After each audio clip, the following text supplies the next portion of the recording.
Ricky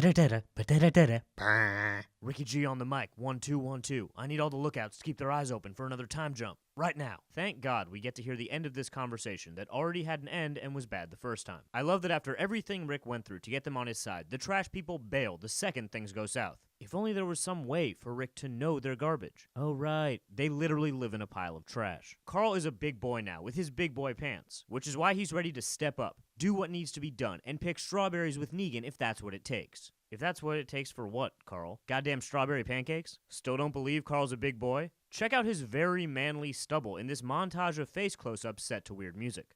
I did not like this montage of face close-ups set to weird music. Aaron and Enid are on the road, going somewhere? I forget what they're up to. Everyone is pairing up and going places this season, and I simply cannot be expected to keep track of all these pairings and goings. Oh, they're going to Oceanside. That should end well. Real friendly folk there. Enid says she's a better driver than Carl, but that's not saying much considering he inherited his skills from Lori. Great call grabbing booze for the Oceanside gals. Hope they have Mimos at that distillery. Gals love Mimos. Judith is still on this show, I guess? If you ever find yourself saying something worked over and over, it didn't work. You're just trying to convince yourself it worked, but it certainly did not work. It was a disaster, and you blew it, and you can't undo what's been done, and our relationship worked, Samantha. Do you hear me? Do you watch these, Samantha? Our relationship worked, and I think we should give it another shot. Just please unblock my phone number, and let's give it another shot.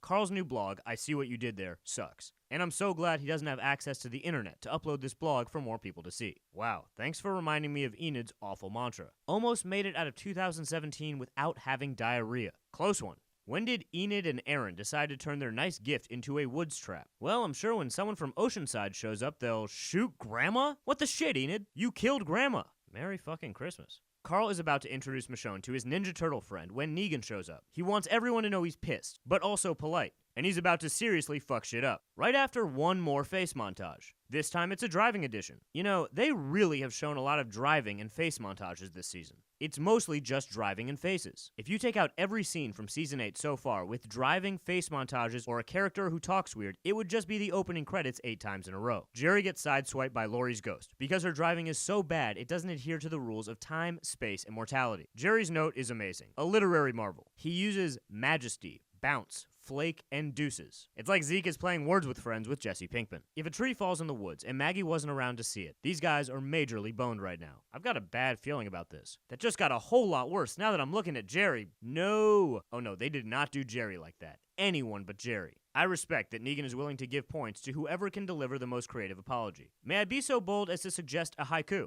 Sorry about the ass ton of walkers we just dropped at your doorstep. Shout out to everyone who counted on their fingers while reading that. This is the best and only recap of a zombie TV show that encourages the audience to count along on their fingers. Negan's trying his hand at an open mic, and while his material is not great, I guess you have to start somewhere. Why is Carl suddenly talking like Batman? I'm not buying it. Only one of his parents are dead. Kill me.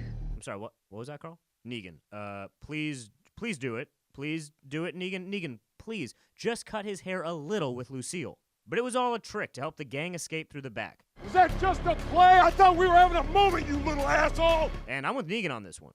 I also thought they were having a moment. And I was wrong. And that's okay. But seriously, Negan, go kill Carl. Carl makes sure to grab his hat. Nice move, genius. Then sets off some smoke bombs, not dissimilar to ones you can buy in the supermarket around the 4th of July. Yeah, that'll help. Anyone else think Alexandria is blowing up a little too easily? I must have missed the episode where they planted grenades in the garden, or built the church doors out of dynamite, then put gasoline on the outside of their cars. Oh no, that's definitely gonna singe one of Carl's 7 facial hairs.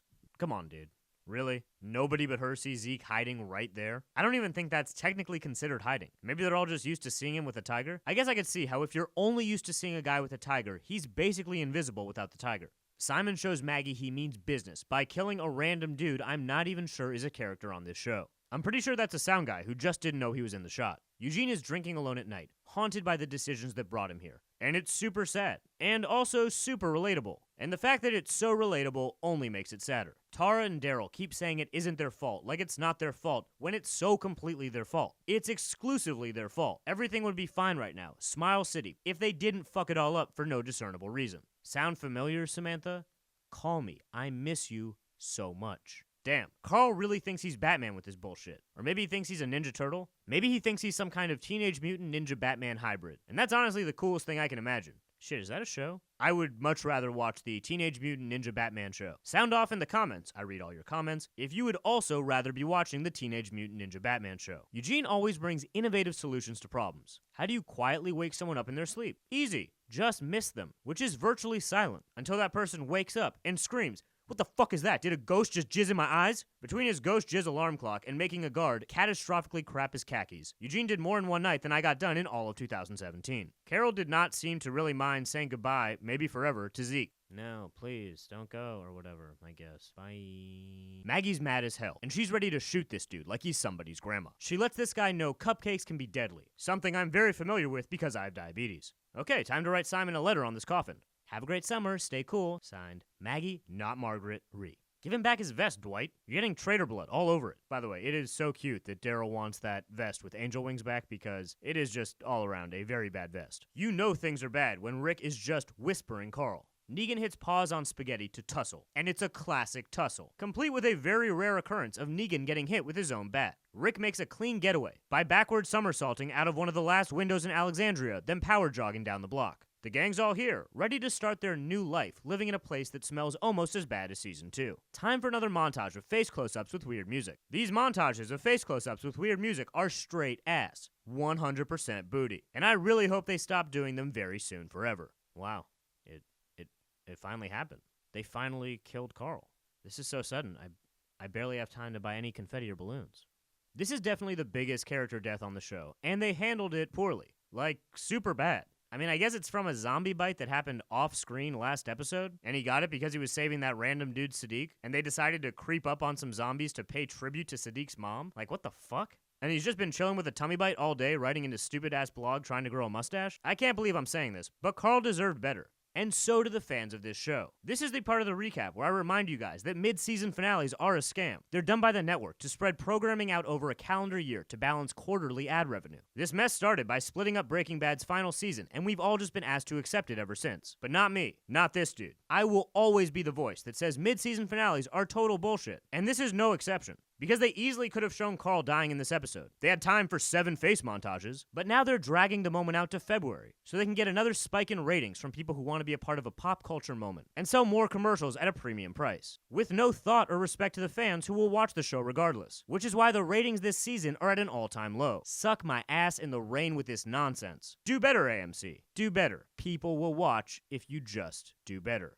Tune in next time. What will happen to Enid and Aaron? They're going to take turns being grandma at Oceanside. It's a tough job, but someone's got to do it. Will Maggie ever deliver her baby? I'm not sure she's even pregnant. I think she just had a super big burrito for lunch one day. The symptoms can be very similar. Did Carl really die? Not yet. But he will in the next episode, when the first scene is Rick and Michonne trying to cut out a chunk of his stomach. None of this and more, next time on The Walking Dead.